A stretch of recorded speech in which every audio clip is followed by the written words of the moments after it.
অতএব কৃষ্ণ নাম ভজ জীব, আর সব মিছে, পলাইতে পথ নাই, জম আছে পিছে।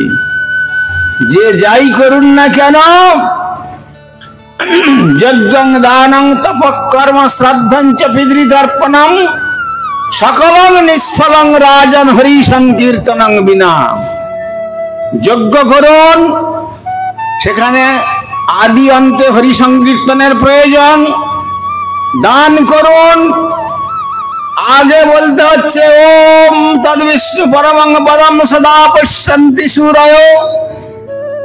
তপস্যা করুন, আচমন করতে হচ্ছে ওই হরি মন্ত্রে।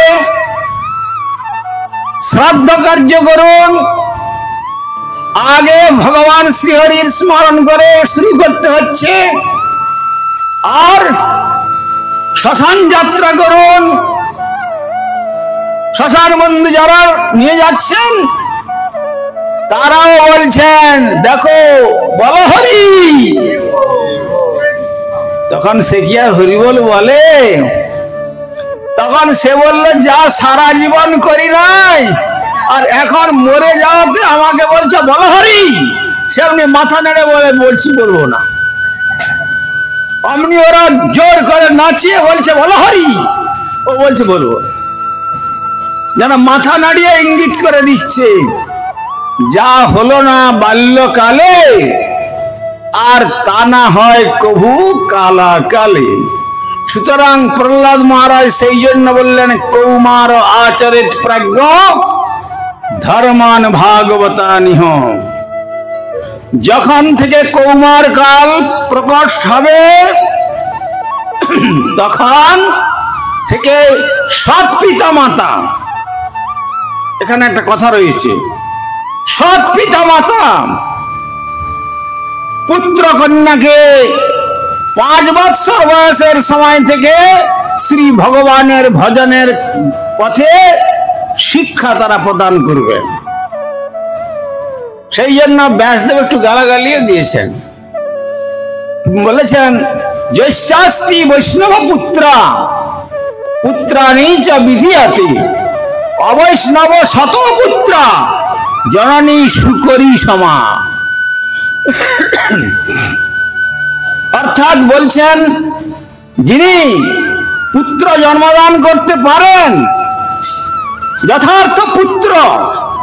কেন পুত্র? কেন তুলসীদাস তো বলেছেন যে এক রাহা মে আয়ে হায় পুত और মুত, হরি ভজে তো পুত না তো জীব মুত কা মুত। বলছেন একই মার্গ অবলম্বন করে পুত্র এবং মূত্র বহির্গত হয়েছে। কিন্তু যদি হরি ভজন করে তাহলে সেটি পুত্র মধ্যে গণ্য, আর যদি হরি ভজন না করে তাহলে মূত্র অপেক্ষাও আরো চরম ঘৃণিত দুর্গন্ধযুক্ত। সুতরাং অবৈষ্ণব শতপুত্র যদি জন্মদান করেন গান্ধারীর মতো, একজনও থাকবে না কেউ বংশের একটু বাতি দেবে বলে। আর যদি বৈষ্ণব পুত্রের জন্মদান করতে পারেন, সেখানে বলছেন পুণ্যমগ নরকত পুত্রা ত্রয়তে পিতরং শ্রুতি তস্মাদ অপত্য সন্তানে জায়ন্তে ব্রহ্ম সম্ভব। রেডিওর স্ক্রিনের মধ্যে, টিভির স্ক্রিনের মধ্যে, রেডিওর স্পিকারের মধ্যে, পেপার পত্রিকাতে দেখবেন লেখক লেখিকারা লিখছেন পুত্রই হোক আর কন্যাই হোক বোথ আর ইকুয়াল, দুটোই সমান লিখে না। কিন্তু যারা লিখছেন তাদের গিয়ে তাদের অন্তরের মণিকোঠায় জিজ্ঞাসা করুন তো তোমার বাসনা কি? তুমি যখন সদ্য সংসারে গিয়েছ তোমার কি বাসনা? সে তখন বলবে যদি প্রথমে একটা পুত্র সন্তান হয়। কারণ কি? পুত্র সন্তান পুত্রার্থে ক্রিয়তে ভার্যা পুত্র পিণ্ড প্রয়োজনম। পিণ্ডদাতা পূর্বপুরুষগণ যদি কর্মফলেও নরকে চলে যায়, পুণ্যমক নরকাত পুত্রা, পুণ্যমক নরক থেকেও কেশা দর্শন করে টেনে তুলে আনতে পারে পুত্র পিণ্ড প্রদানের দ্বারা। আর কন্যা স্বামী গোত্রেণ গোত্রিকা, কৃষ্ণ ভজন মাত্রেণ তত্র গোত্রাচ্যুত ভবেৎ। কন্যাকে যখনই তাকে পরিণয় করে ঘটিয়ে দিলেন, তখন সে আপনার গোত্রচ্যুত হয়ে গেল, স্বামীর গোত্রে গোত্রান্তরিত হয়ে গেল। তার পিণ্ডের দ্বারা আর কোনো কাজ হবে না। তথাপি একটা মনস্তুষ্টির জন্য 4 দিনের সময়ে বিবাহিতা কন্যা সে পূর্বপুরুষের উদ্দেশ্যে একটা পিণ্ডদান করে, কিন্তু প্রকৃত পিণ্ড 10 দিন, 15 দিন, 21 দিন, 1 মাস বর্ণ অনুসারে পুরোহিতদের নির্দেশে পুত্রই সেই পিণ্ডদানের অধিকারী, অপরে নয়। সুতরাং তবে হ্যাঁ, তা বলে কি কন্যা সন্তানের কোনো মূল্য নেই? হ্যাঁ, মূল্য আছে, মূল্য আছে, কিন্তু পূর্বপুরুষগণকে নরক থেকে তুলে আনার মতো সে ক্ষমতা নাই। সেই জন্য সব মায়েদের অন্তরের আকাঙ্ক্ষা থাকে যদি একটি পুত্র সন্তান হয়, কিন্তু সেই পুত্র সন্তানটি কিরকম হবে? প্রহ্লাদের মতো, প্রহ্লাদের মতো পুত্র। আপনারা শ্রবণ করেছেন নৃসিংহদেবের আবির্ভাবের কথা, কত ঘটনা ঘটে গেছে। প্রহ্লাদ কেবল 5 বৎসর বয়সে যখন অসুর বালকদের বলছেন, দেখো ওই গুরুদের কথা শোনো না, ছন্দবার কৌরার ধর্ম অর্থ কাম মোক্ষের কথা বলছে, চতুর্বর্গ সাধনার কথা, ওর দ্বারা মানুষের অমঙ্গল হবে। সব তোমরা যখন এসেছো, এসো, গুরু ছন্দমার্ক চলে গেছে, আমরা এখন সকলে হাতে তালি দিয়ে সকলে একত্রে হরিনাম কীর্তন করি। কিন্তু গুরুরা যখন কোনো মতেই পারছেন না, প্রথমবার, দ্বিতীয়বার, তৃতীয়বার হিরণ্যকশিপুর কাছে গিয়ে তারা বলছেন যে মহারাজ, আপনাদের কি সন্তান এ বুঝতে পারছি না, কেন আমরা যা শিক্ষা দিই নিজে তো গ্রহণ করেই না, ওদি কিন্তু আমাদের অবসর সময়তে সমস্ত অসুর বালকদেরকে নিয়ে 2 বাহু তুলে নিতাই গৌর সুন্দরে পবিত্র নাম কীর্তন করে, হরিনাম সংকীর্তন। এইরকম অবস্থা। তখন অনেক ঘটনা ভাগবতে বর্ণিত রয়েছে। আর শেষে যখন বললেন প্রহ্লাদকে, জল্লাদকে ডেকে বললেন, শোন, যখন এইরকম কুরঙ্গার সন্তান যখন আমার বংশে জন্মেছে, এটাকে নিয়ে গিয়ে শিরচ্ছেদ কর, শিরচ্ছেদ করে কাটা মাথাটা আমাকে নিয়ে এসে দেখাও, তাহলে আমার শান্তি হবে। আসুরিক প্রবৃত্তি। কিন্তু জল্লাদ নিয়ে গেল, অস্ত্র যখন প্রয়োগ করছে, অস্ত্র উল্টো ঘুরে এসে জল্লাদের অঙ্গ ক্ষত বিক্ষত করছে। ফিরে এসে বললেন, মহারাজ, এ আমাদের অস্ত্রের দ্বারা কোনো কার্য হবে না, আপনার যদি কোনো অস্ত্র থাকে আপনি কাজ করুন।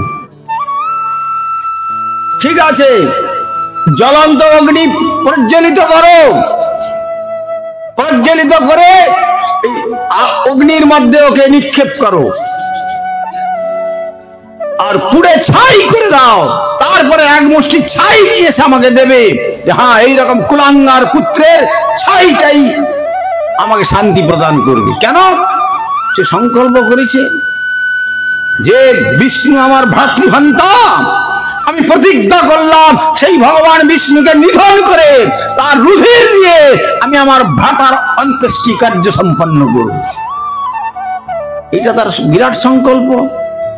কেননা ভগবান বরাহমূর্তি ধারণ করে হিরণ্যাক্ষকে বধ করেছেন, তাই হিরণ্যকশিপু এই সংকল্প করেছিলেন। কিন্তু এ বিপরীত, নিজের পুত্রই যদি হরিভক্ত হয়ে বিপরীত তার গান করে, সেটা কি সহ্য করতে পারে?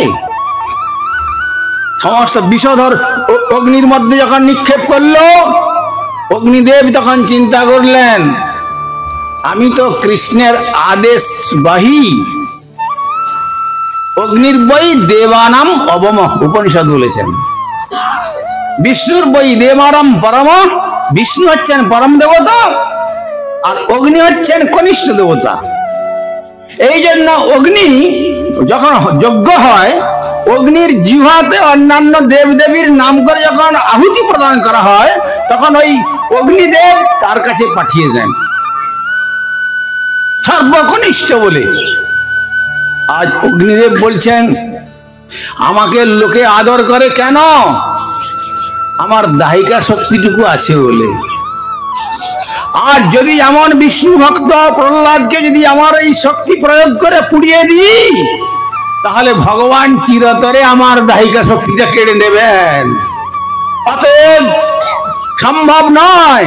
তাই তিনি তার সেই দিব্য অমৃত উত্তরীয়ের দ্বারা অগ্নির মধ্যে প্রহ্লাদকে সযত্নে সংরক্ষিত করলেন। আর যখন অগ্নি নির্বাপিত হয়ে গেল, প্রহ্লাদ হাসতে হাসতে হরিনাম কীর্তন করতে করতে বেরিয়ে চলে আসলেন। তাতেও হলো না। ঠিক আছে, হিমালয়ের উচ্চ শিখর থেকে সমতল ভূমিতে নিক্ষেপ করো, যেন ওর একবারে অস্তিত্ব না থাকে। নিক্ষেপ করলেন।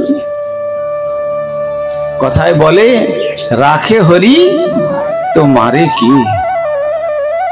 তো तुलसीदास বলছেন, जाको राखे सैया तो मार सके ना कोई, बल ना बाका कर सके जब जग सब बैरी होई। যাকে ভগবান রক্ষা করবেন তাকে কেউ মারতে পারবে না, আর যাকে ভগবান রক্ষা করবেন না, এই বিশ্ব ব্রহ্মাণ্ডের সকলে একবারে আঁকড়ে বসে থাকলেও তার থেকে ঠিক তাকে নিয়ে চলে যাবে। যখন হিমালয়ের উচ্চ শিখর থেকে নিক্ষেপ করা হলো, তখন মনে হলো প্রহ্লাদ অনুভব করছেন যে যেন দুগ্ধ ফেনে নেওয়া শয্যায় তাকে শায়িত করছেন কেউ। দুগ্ধ ফেনে নেব মানে গোদহন করলে যে দুগ্ধে যে ফেনাটা ওঠে, কত কোমল, সেই রকম কোমল শয্যায় যেন কেউ তাকে শায়িত করছেন। কিছুই হলো না। পাগলা হাতিকে মদ্যপান করিয়ে তার পায়ের তলায় ফেলে দিয়ে মাউথকে বলল ওকে স্পষ্ট করে একবারে শেষ করে দেয়। পাগলা হাতি যখন আসছে, তার মধ্যেও তো ভগবান হরি আছেন। সবকা ঘট মে হরি হয় লেকিন পহচানতা না কই। কিন্তু পাগলা হাতির মধ্যেও তো ভগবান আছেন। হাতি দেখলো এ তো বিষ্ণু ভক্ত, তখন সুর দিয়ে প্রণাম করে তাকে সরিয়ে দিয়ে চলে গেলেন। তাতেও হলো না। বেশ, এবার এক কাজ করো, সাপুড়েদের ডেকে সব থেকে বিষধর সর্প যারা একত্রিত করে চতুর্দিকে তাদেরকে উৎক্ষিপ্ত করো, আর মাঝখানে ওই বেটা প্রহ্লাদকে বসিয়ে দাও, ওই সর্প দংশনে ওর মৃত্যু হোক। কিন্তু সর্পরা গিয়ে সকলেই মাথা নত করে প্রহ্লাদের চরণে প্রণত হচ্ছে, আর দংশন আর করল না। কালকুট বিষ পাত্রের মধ্যে দিয়ে ওগুলোকে বিষ পান করিয়ে শেষ করে দাও। কিন্তু যখন প্রহ্লাদ সেই বিষের পাত্র নিলেন, তখন বলছেন আমি যা গ্রহণ করি ভগবানের প্রসাদই তো গ্রহণ করি। যেমন আমাদের স্বপন বাবু কি করেন, ওই যে ভগবানের মন্দিরে ভোগ দিয়ে প্রসাদ গ্রহণ করেন। কেন? প্রসাদে সর্বদুঃখানাং হানি, সমস্ত দুঃখের অবসান ঘটবে। তো তাই তিনি বলছেন যে হে ঠাকুর, আমি তো প্রসাদ রূপে গ্রহণ করি, কিন্তু তোমাকে আমি কি করে আজ বিষ উৎসর্গ করব? তবে হ্যাঁ, তোমার তো একজন কর্মী আছেন গুণাবতার, তার বিষ খাওয়ার অভ্যাস আছে। কে তিনি? যিনি সমুদ্রস্থিত হলাহল পান করে নীলকণ্ঠ হয়েছিলেন তোমার নামে। তো সেই শঙ্করকে তুমি প্রেরণ করো, তিনি সকলের অন্তরালে এসে এই বিষ পান করে কণ্ঠে ধারণ করুন, আর আমি অমৃত পান করে শ্রী গোবিন্দের গুণমহিমা পরমানন্দে কীর্তন করব। তাই হলো। অনেক চেষ্টা করা গেল, কিন্তু প্রহ্লাদকে মারতে পারলেন না। শেষে বললেন এক কাজ করো, শেষ পরীক্ষা, ওর গলায় একটা বিরাট পাথর শক্ত করে চেন দিয়ে বন্ধন করো, আর নৌকায় করে গিয়ে সমুদ্রের মধ্যস্থলে ওই পাথর শুদ্ধকে দিয়ে দাও, সলিল সমাধি হয়ে যাক, অন্তত জল জন্তুগুলো খেয়ে ফেলুক ওকে, ওর অস্তিত্ব নষ্ট হয়ে যাক, ও যেন আমাকে যেন ওর মুখ দর্শন না করতে হয়। তাই রাজার যা নির্দেশ গেছেন, তারা যখন পাথরকে গলায় বেঁধে শক্ত করে আর যখন সমুদ্রে ফেলে দিলেন, হরি নামের গুণেতে পাষাণ ভেসেছিল প্রভুর নামের স্বরেতে। যখন প্রহ্লাদকে ফেলে দেওয়া হলো, তখন ওই পাথর আর ডুবলো না, পাথর ভাসলো। আর প্রহ্লাদ তখন চিন্তা করলেন অতি উত্তম, এখানে আর আমার কোনো শত্রু নাই, অতএব আমি একান্ততে এই পাথর খণ্ডের মধ্যে বসে আর বদন ভরে হরিনাম কীর্তন করি। কীর্তন তো করবেন। আর তখন এই যে আমাদের মহারাজ বলে গেছে না, জলজা নবলক্ষানি, 9 লক্ষ জলজন্তু, তারা তো উদ্ধার হওয়ার সুযোগ পায় না, হাঙ্গর কুমির মৎস্যাদি সব। তারা কি চিন্তা করলো, আহা কি ভগবানের কৃপা, আজ ভগবান তার নিজজনকে আমাদের কাছে প্রেরণ করেছেন এই মাঝ সমুদ্রে আমাদের জল জন্তু থেকে উদ্ধার করে গৌর গোবিন্দের পাদ পদ্মে নিয়ে যাওয়ার জন্য। আমরাও একবারে আর্তনাদ হয়ে অপলক নেত্রে তাকিয়ে কান দিয়ে প্রহ্লাদের হরিনাম সংকীর্তনের ধ্বনি শ্রবণ করি। এইভাবে রক্ষা হয়েছিল। সেই সর্বশেষে যখন কোনো মতেই পারলেন না তাকে নিধন করতে, তাকে আদর করে আবার ডাকছেন, হ্যারি প্রহ্লাদ, এত চেষ্টা করলাম তোকে, কিন্তু তোকে তো মারতে পারলাম না, কে তোকে রক্ষা করলো রে, সত্যি করে বল।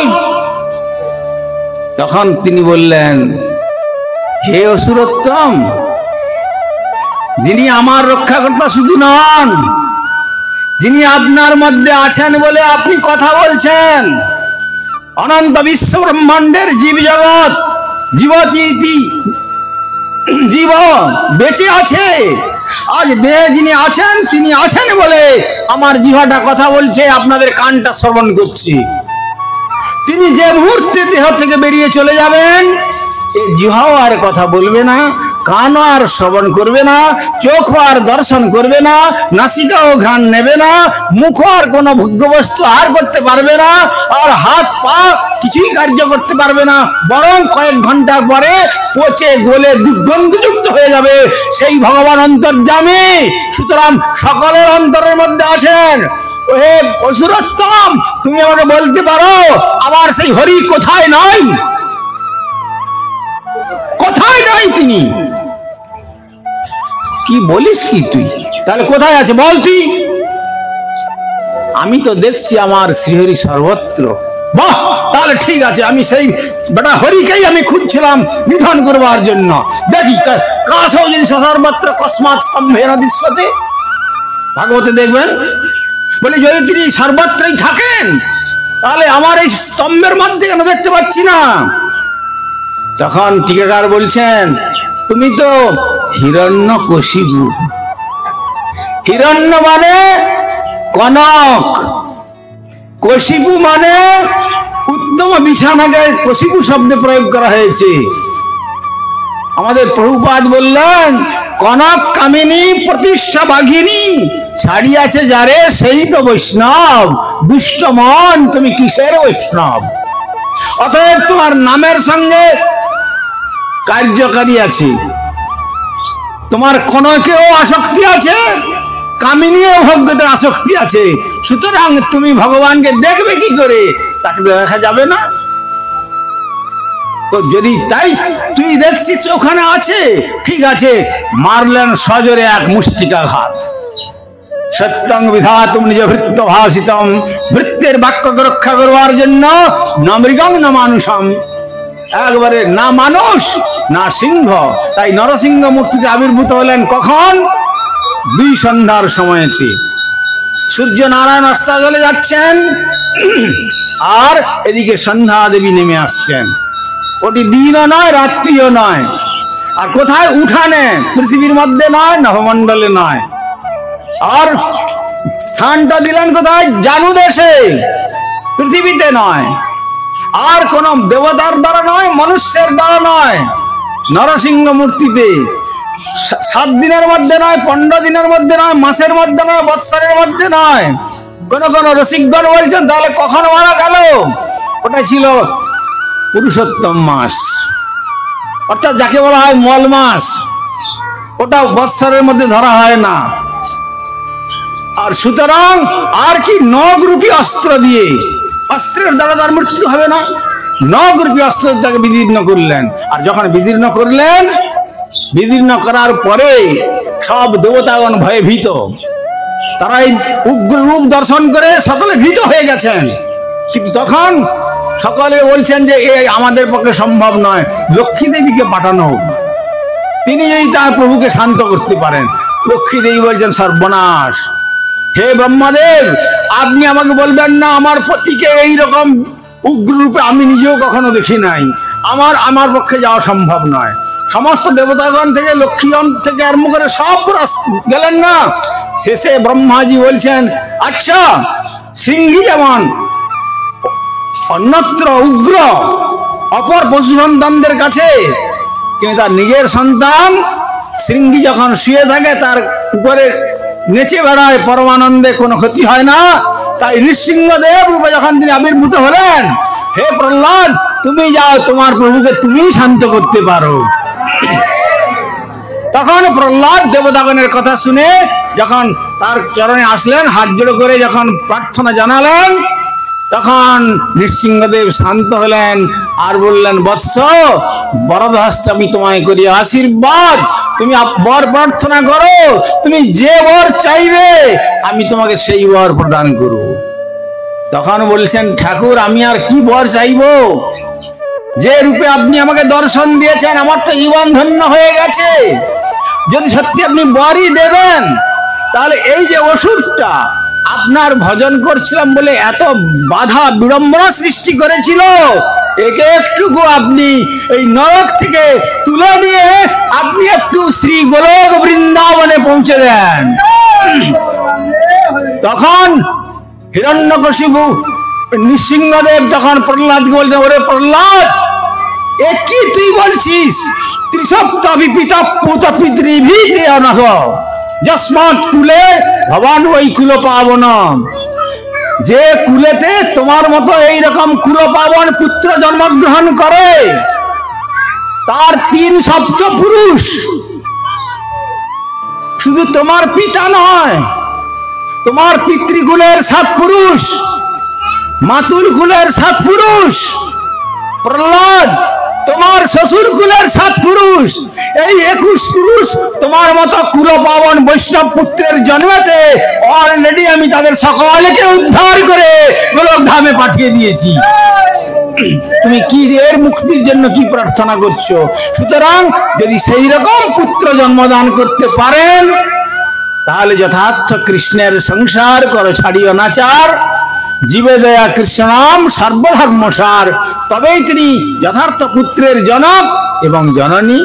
আর না হলে যদি সে সামর্থ্য না থাকে, বিষ্ণু ভক্ত সন্তান যদি জন্মদানে অসমর্থ হন, তাহলে তাকে সংসার থেকে বিরত থেকে বরং শ্রী ভগবানের পাদপদ্ম আরাধনায় মনোনিয়োগ করা, এইটাই মনুষ্য জীবনের একমাত্র কর্তব্য।